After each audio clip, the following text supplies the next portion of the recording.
Geography Class 12 NCERT Chapter number 10 Human Settlements. First heading Rural and Urban Dichotomy in bracket difference. The human settlements can be differentiated in terms of rural and urban, population size, nature of activities, structure, functions, etc. There is no uniformity in differentiation of settlements, but the basic difference between towns and villages is that in towns the main occupation of the people is related to the secondary and tertiary sectors. On the other side, in villages, people are engaged in primary activities. First heading Suburbanization.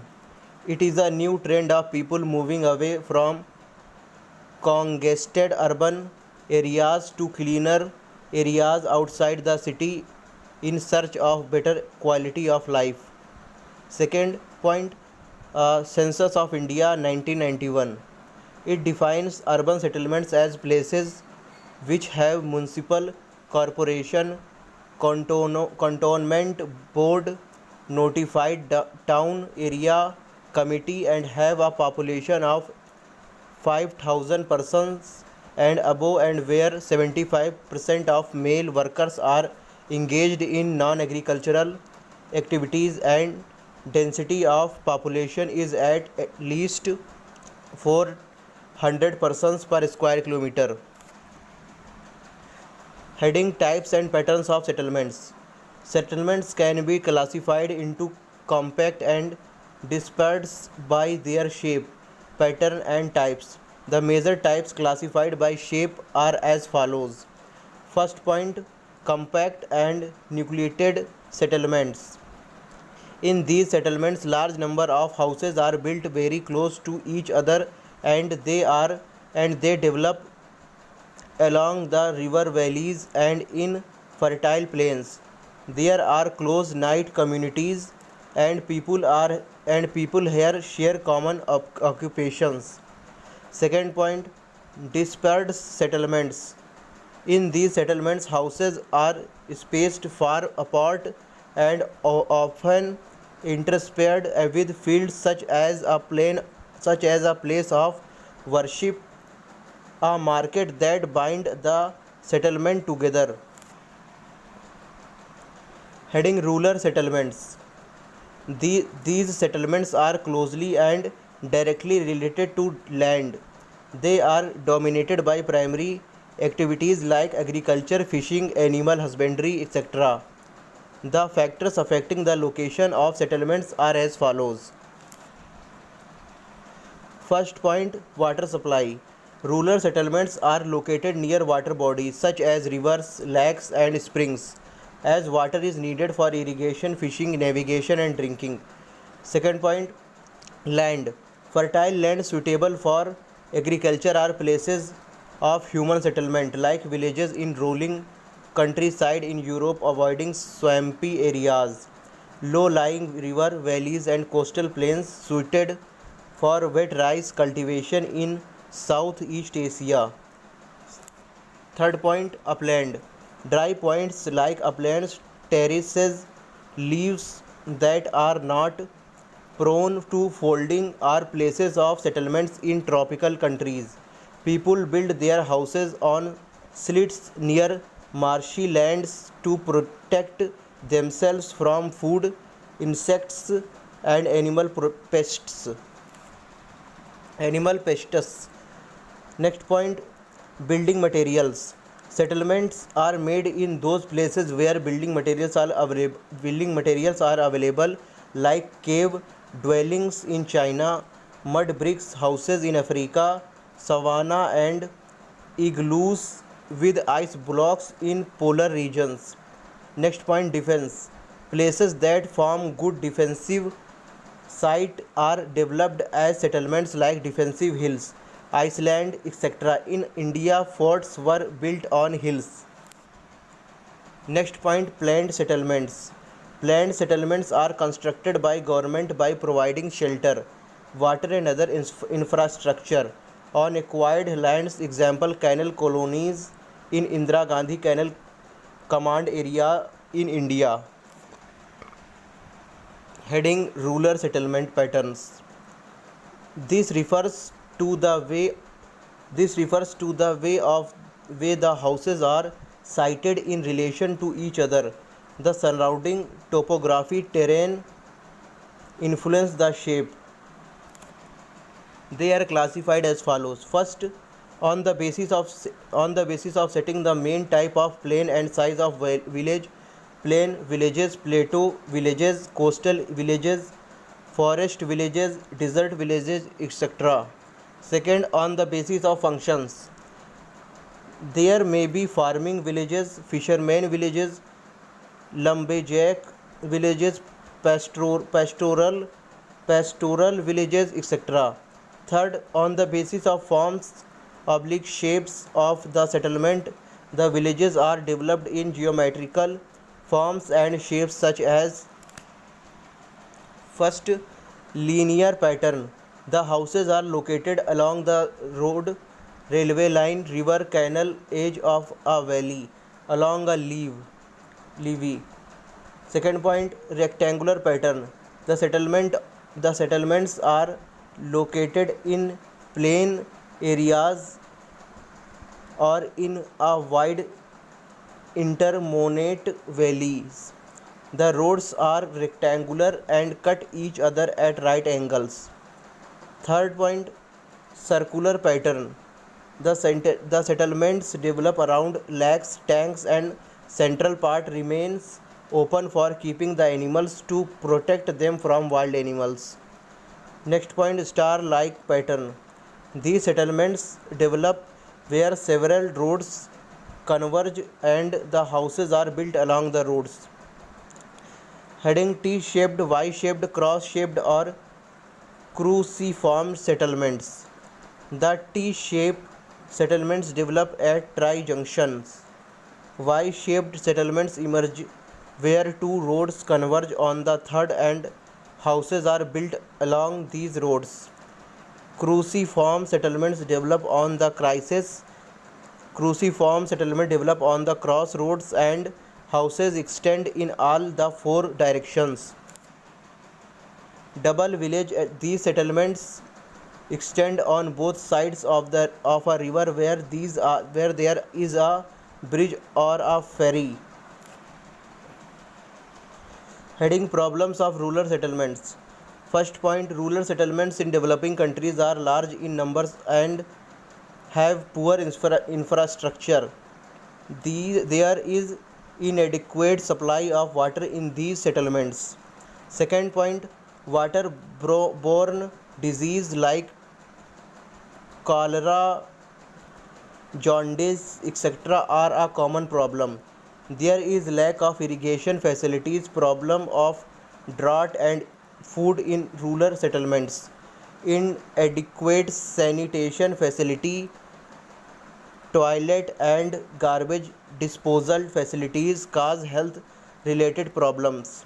Third point, proper housing and separate shed for animals are not there. Rural settlements mostly lack metalled roads and modern communication network. Health centers and educational institutions are less in numbers. Heading: Urban settlements.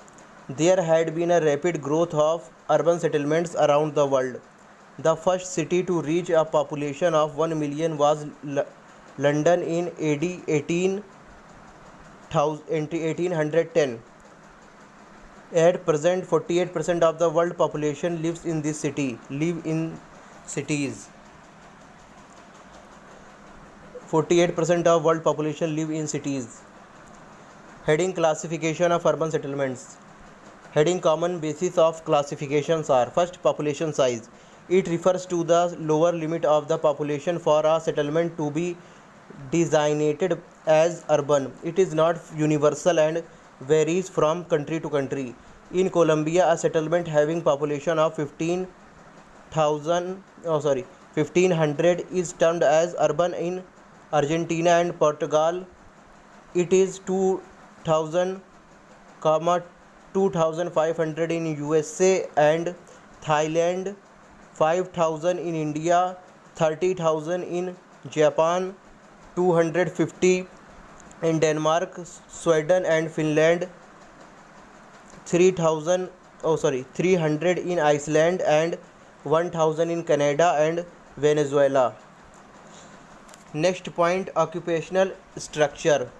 In some countries, the major economic activities along with population size designate a settlement as urban. In Italy, settlement called as urban if more than 50% of its economically productive population is engaged in non-agriculture pursuits. India has set its criterion at 75%. Next point, administration. Administration setup also designates a settlement as urban in some countries. In India, if an area has a municipality notified area council, then it is considered urban. Next point, location. Location of urban centers is examined with reference to their function. Example, strategic towns offering natural defense, mining towns, industrial towns, tourist centers, places with historical relics, and other places that can provide proper living conditions have the potential to develop into urban centers. Heading, functions and functions of urban centers.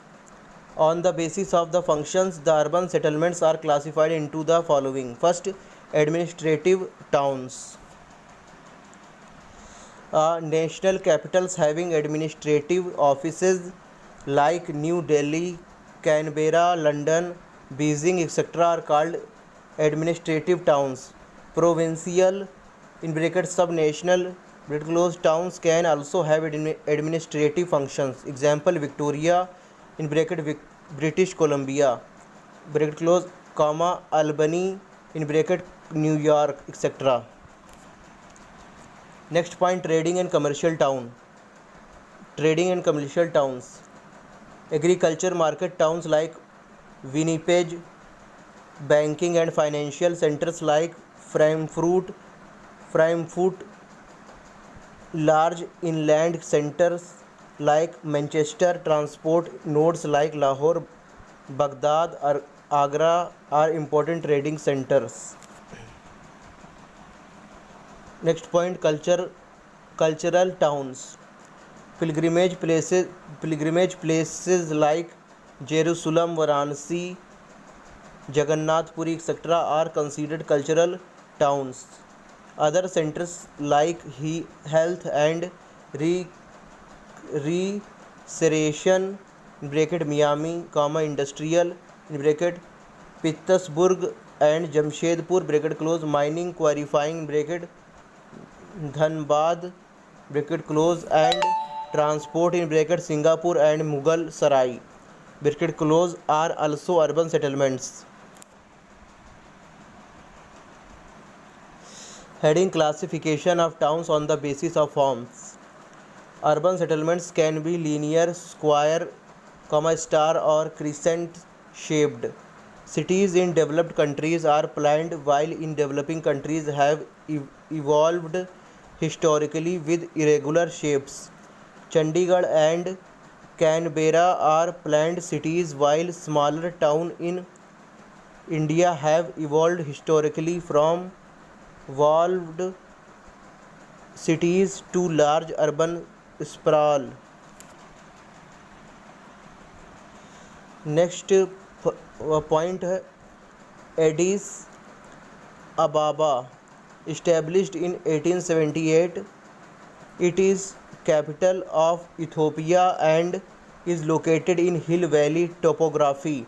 It is a large nodal center, has large markets and government headquarters.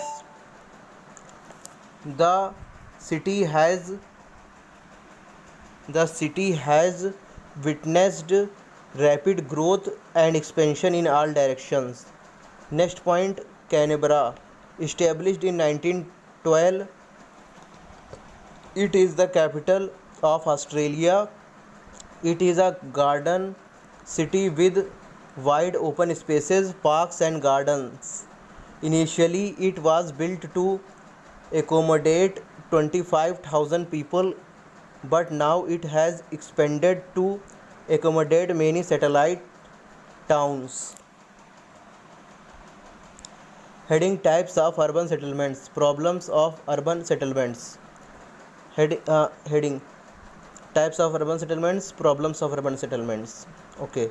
Depending upon the size and services available, urban centers are classified further as follows. First, towns.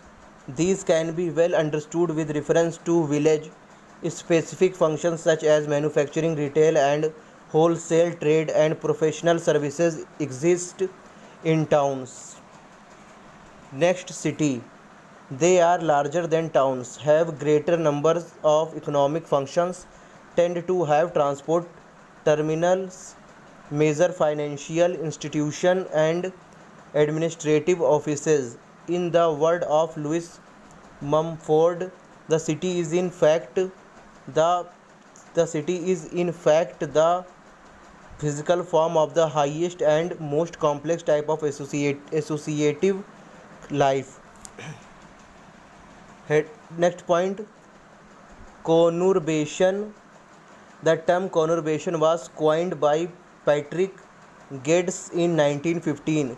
This is applied to a large area of urban development has resulted from the merging of originally separate towns and cities like Greater London and Tokyo.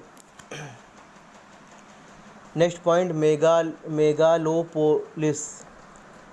Popularized by Jean Gottman in bracket 1957, this signifies super metropolitan region extending as union of conurbation.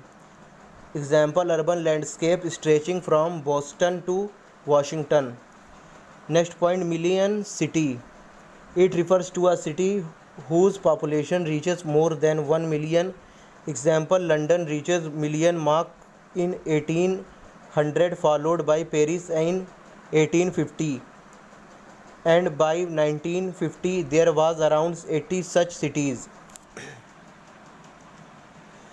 Next point, distribution of megacities. The number of megacities or megalopolis has been rising rapidly. The number of megacities in is 25 correctly.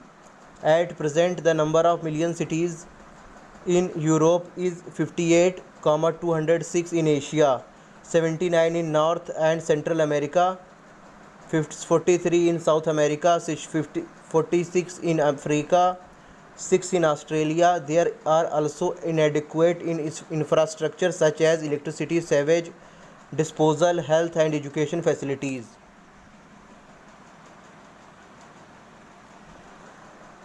Heading problems of urban settlements.